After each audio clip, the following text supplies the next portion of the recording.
నమస్తే, నేను మీ Shafi. Welcome to Tara media. ఈ రోజు సాయంత్రం ఎగ్జిట్ పోల్స్ రాబోతున్నాయి.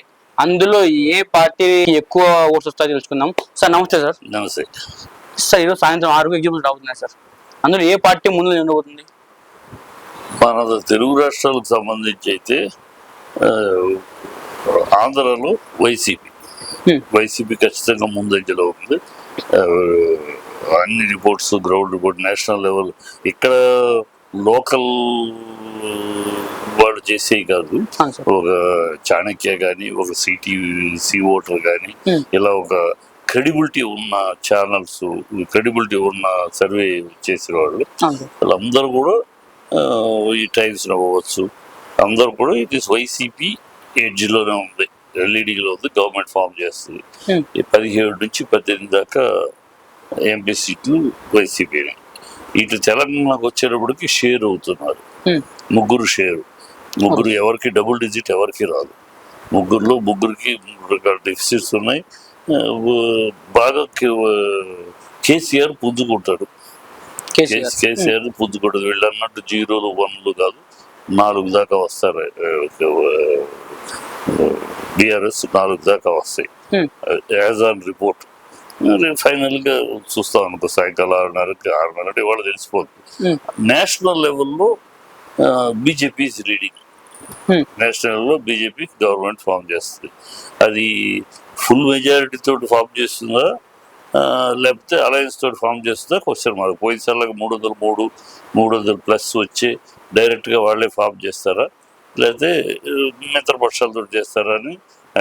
వాళ్ళే ఫామ్ చేస్తారని ఉంది. కాకపోతే లాస్ట్ మినిట్స్లో కొంచెం ఈ రిజర్వేషన్ ఇష్యూ, ఈ ముస్లిం కోటా ఇష్యూ, ఈ కొంచెం డిస్టర్బ్ చేసి అది క్లారిటీ ఇచ్చి జనాలకు దాన్ని కన్విన్స్ చేసే టైం కానీ లేదు. కొంచెం కాంగ్రెస్ ఆ విషయాలు బాగా జనాల్లోకి తీసుకెళ్ళింది.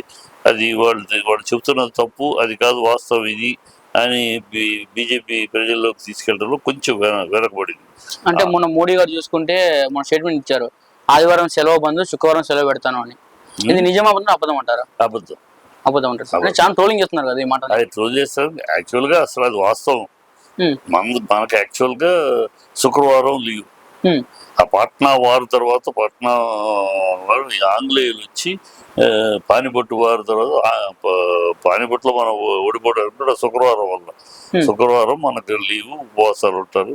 మన భారతదేశం యొక్క సంస్కృతి అదే. ఈ ఆంగ్లేయుల పరిపాలన వచ్చిన తర్వాత ఆంగ్లేయులకి వాళ్ళకి ఆదివారం చేర్చి కనుక ఆదివారాన్ని హాలిడేగా వాళ్ళు మార్చారు. అది ప్రపంచవ్యాప్తంగా వాళ్ళు బ్రిటిష్ వాళ్ళు పరిపాలించడం బట్టి మొత్తం ప్రపంచవ్యాప్తంగా అది ఆదివారం హాలిడే అయిపోయింది. ఇవాళ ఆదివారాన్ని శుక్రవారం మార్చితే కుదరదు. మార్చడం వల్ల మిగతా దేశాలతో ఇవాళ ప్రపంచం అంతా ఒక కుటుంబం అయిపోయింది. సో ఇవాళ మనం శుక్రవారం మనం మాత్రం హాలిడే పెట్టుకుని మిగతా వాళ్ళు ఆదివారాలు అంటే వాణిజ్యాలు కానీ ఇతర విషయాలు కానీ కన్ఫ్యూషన్స్ వస్తాయి. సో ఇవాళ మార్చడం కుదరదు. ఆ రోజుల్లో అయిపోయింది.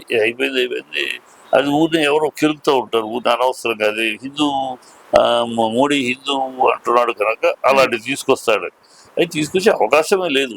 మోడీ అంత మూర్ఖుడు కాదు, మోడీ అంత ఈ కాంగ్రెస్ లాంటి సన్నాసుడు కాదు కదా. అది ఏది పాసిబిలిటీ దాన్ని చూస్తారు. కానీ పిఓకేని పాకిస్తాన్ ఆక్యుపైడ్ కాశ్మీర్ మనల్ని తెచ్చేస్తారు. అది చెప్తే వాస్తవం చేస్తారు.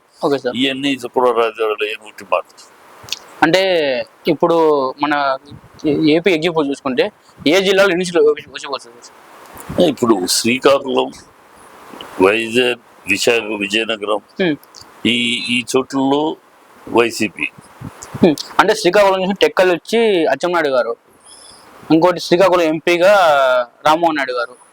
అంటే 2 సీట్లు పోతాయంటారు? 2 కన్ఫర్మ్ ఖచ్చితంగా పోతాయి. ఎందుకంటే శ్రీకాకుళంలో పరిస్థితి ఏంటంటే, శ్రీకాకుళం వాళ్ళు ఏమనుకుంటున్నారంటే ఈ కూటమి వస్తే వైజాగ్ క్యాపిటల్ అవ్వదు, వైజాగ్ రాజధానిగా అంగీకరించారు. మళ్ళీ అమరావతి తీసుకెళ్లిపోతారు.